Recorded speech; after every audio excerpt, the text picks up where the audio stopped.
नमस्ते श्रोतागण। कहानी चैनल में आपका स्वागत है।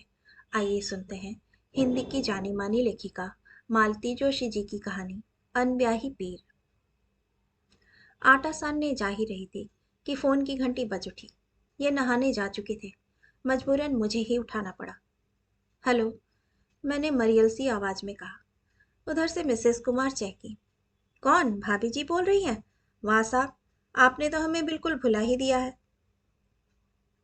आपने भी तो इस बीच कभी याद नहीं किया, मैंने एक जवाबी उल्हना दिया।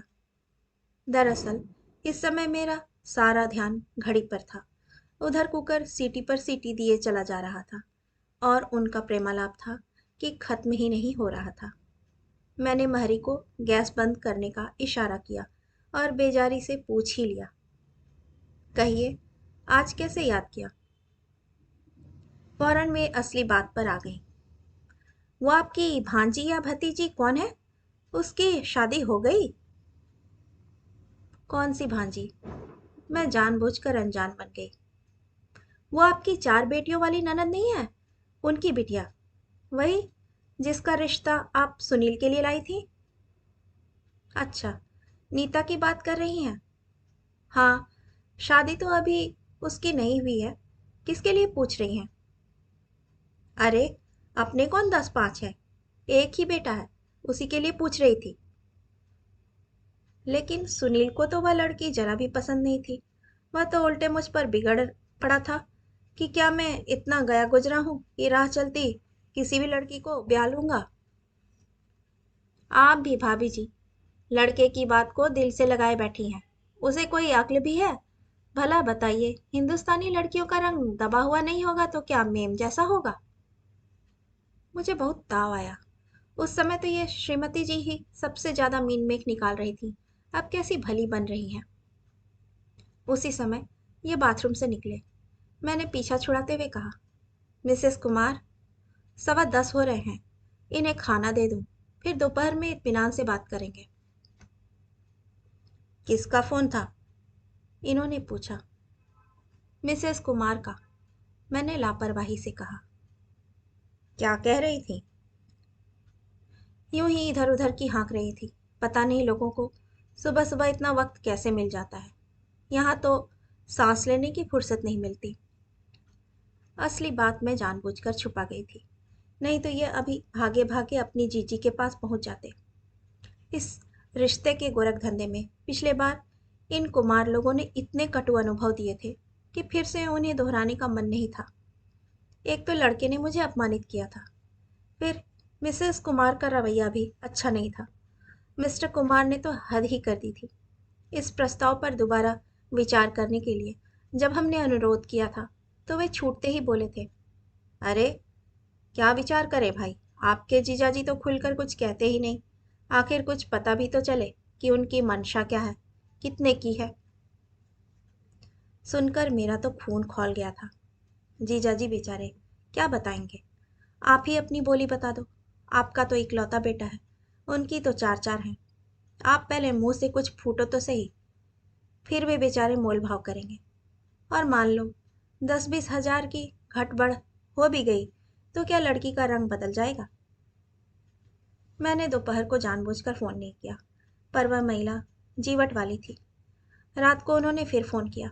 दुर्भाग्य से इन्होंने ही उठाया। फोन रखते हुए इनका चेहरा तमतमा गया था। मुझे जैसे आरोप पत्र थमाते बोले, सुबह मिसेज कुमार ने नीता के लिए पूछा था। कुछ कह तो रही थी, पर मैं उस समय इतनी हड़बड़ी में थी कि ठीक से कुछ समझ में नहीं आया। सोचा था दोपहर को बात कर लूंगी, पर याद ही नहीं रहा। याद क्यों रहेगा? इन्होंने कसैला स्वर में कहा। बेटी की माँ होती तो उसकी अर्जेंसी समझती। तुम तो बेटों वाली हो, तुम्हारी तो ऊंची नाक है। रात भर ये बेवजह मुंह फुलाए रहे। फिर सुबह वही हुआ जो मैं नहीं चाहती थी। चाय पीकर ये तुरंत दीदी के यहाँ पहुंचे। वहां पता नहीं क्या खिचड़ी पके। शाम दफ्तर से जल्दी लौटकर फिर गाड़ी लेकर निकल गए। रात 9 बजे घर लौटे तो दीदी जियाजी भी साथ थे। दोनों बड़े खुश नजर आए थे।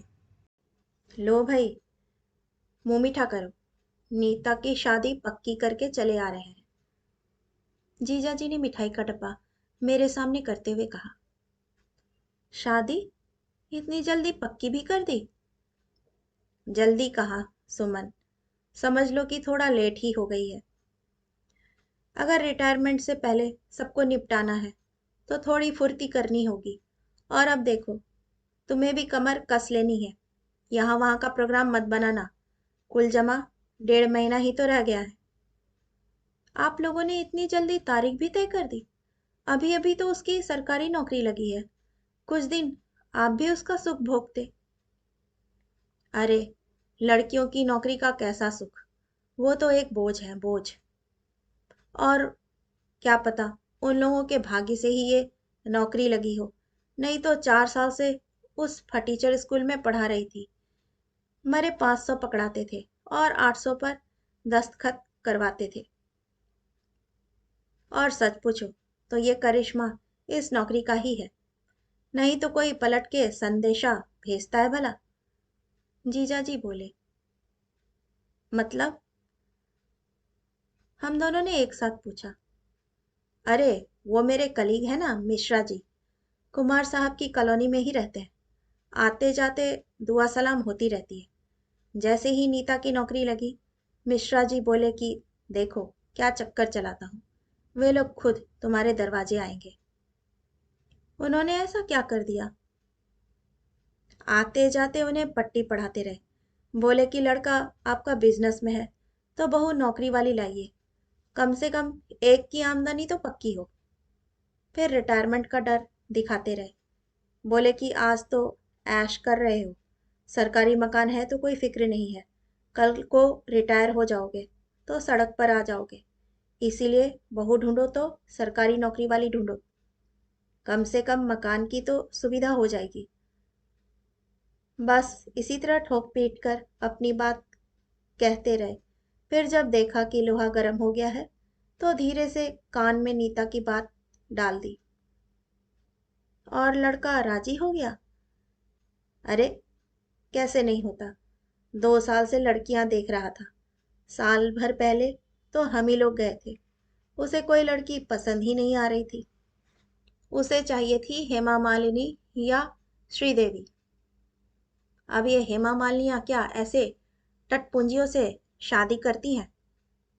उन्हें चाहिए डॉक्टर, इंजीनियर। माँ बाप ने साफ कह दिया। हाँ करते हो तो यहाँ बात चलाते हैं, नहीं तो तुम्हारी तुम जानो। आखिर हमें बेटियों की भी शादी करनी है। तुम्हारे पीछे कब तक हलकान होते रहेंगे? बस अल्टीमेटम मिलते ही हजरत सीधे रास्ते पर आ गए। आपने एक बार नीता से तो पूछ लिया होता, मैंने दबी जबान से कहा। कमाल करती हो बहू, क्या इतना बड़ा कदम हम उसकी मर्जी के बिना उठा सकते थे? और वो हमारा वाला जमाना थोड़े ही रहा है जिसके साथ माँ बाप ने हाँक दिया चुपचाप चले गए। मैं अपना सा मुंह लेकर रह गई। नीतू पर गुस्सा आ रहा था। शादी के लिए मरी जा रही हो जैसे। अरे, एक बार मना करके तो देखती, बच्चों को पता तो चलता कि किसी के द्वारा नकारे जाने की पीड़ा कैसी होती है। मैं मन ही मन उबल रही थी, पर अपना आक्रोश प्रकट करने का कोई साधन नहीं था। सब लोग शादी की तैयारी में आकंठ डूब गए थे। नीतू के मामा भी। मेरी नाखुशी से किसी को कोई सरोकार नहीं था। इस उछाह को देख देख कर मुझे आश्चर्य हो रहा था। साल भर पहले इन्हीं लोगों ने नीता के रंगरूप की छीछा लेदर करके टक्का सा जवाब दे दिया था। उसकी नौकरी की भनक लगते ही खुद उन्हीं लोगों ने प्रस्ताव भिजवाया है। ऐसे स्वार्थी और लालची लोगों के यहाँ बेटी ब्याहने से अच्छा है वह कुंवारी ही रह जाती। लगा कि जैसे सबने अपना आत्मसम्मान ताक पर रख दिया है। नीता ने भी। उस दिन शायद रविवार था। दोपहर को रसोई समेट कर लेटी ही थी कि कॉल बेल बजी। भुनभुनाते हुए दरवाजा खोला। सामने नीता खड़ी थी। महारानी, इतनी धूप में कहाँ से चली आ रही हो? मैंने बेजान सा स्वागत किया। जरा बाजार तक गई थी, उसने बेवजह शर्माते हुए कहा। फिर इत्मीनान से सोफे पर बैठकर उसने थैले में से कार्डबोर्ड का एक बड़ा सा डिब्बा निकाला। उसमें सफेद रंग के ऊन के 10 गोले थे। मैंने प्लास्टिक के बैग को ध्यान से देखा। उस पर शहर की सबसे बड़ी और महंगी दुकान का नाम था। दीदी की चारों लड़कियां सिलाई बुनाई में बड़ी होशियार हैं, पर उन्हें हमेशा फेरी वाले के ऊन पर ही संतोष करना पड़ता है। इतनी महंगी दुकान का तो वे सपना भी नहीं देख सकती। लगता है शादी की खुशी में नीता ने लंबी उड़ान भरी है। कार्डिगन बुन रही हो? मैंने पूछा। जी नहीं, पुलोवर। उसने फिर शर्म से लाल होते हुए कहा। मुझे अपनी ही बेवकूफ़ी पर तरस आ गया। यह तो मुझे ऊन का रंग और नीता का चेहरा देखकर ही समझ लेना चाहिए था कि वह भावी पति के लिए तोहफा तैयार किया जा रहा था। पता नहीं सब लड़कियां होने वाले दूल्हे के लिए सफ़ेद स्वेटर ही क्यों बुनती है। शायद इसीलिए कि फिर बाकी जिंदगी में ऐसी धवल शुभ्रता कायम रहे ना रहे। मामी जी, नीता कह रही थी, वो जो पिछले साल आपने कुणाल का स्वेटर बनाया था, उसकी डिजाइन याद है?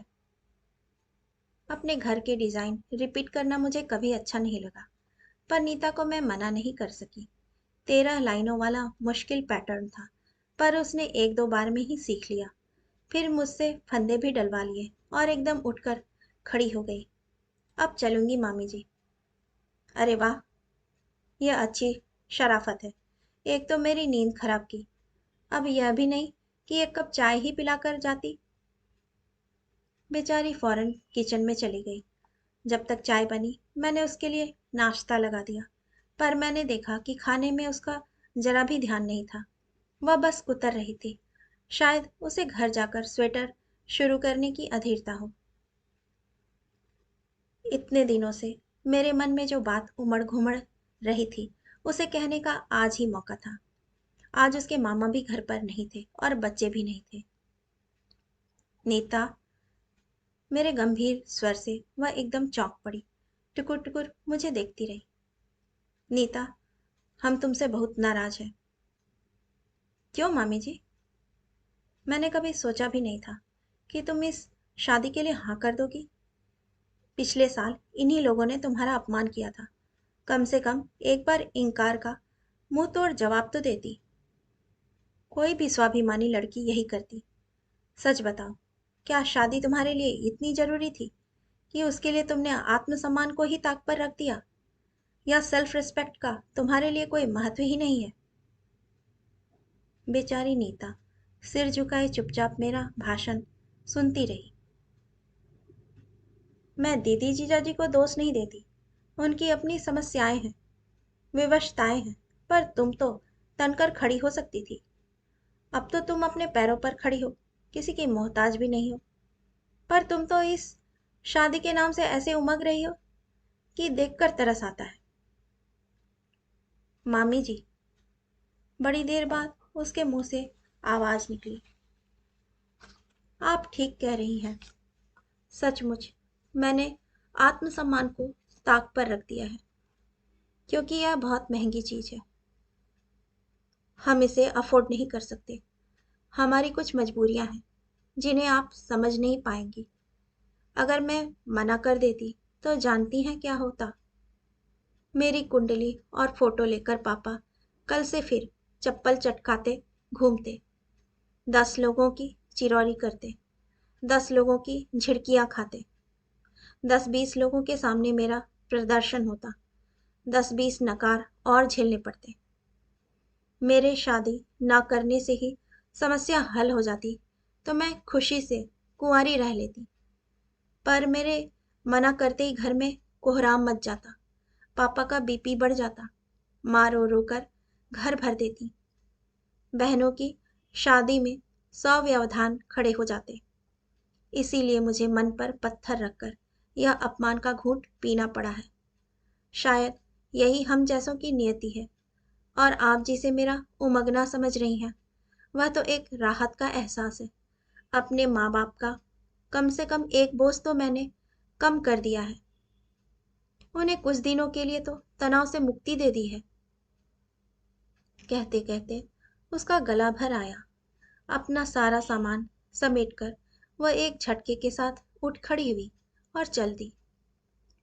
उसने एक बार भी पीछे मुड़कर नहीं देखा, ना ही मैं उसे आवाज दे सकी। उसके जाने के बाद बड़ी देर तक मैं पत्थर बनी कमरे में बैठी रही। मन ही मन मैं अपने को बार बार कोस रही थी कि क्यों मैंने उसकी दुखती रग पर उंगली रखी, क्यों उसके सुख का स्वाद कसैला किया। कहानी सुनने के लिए आपका धन्यवाद।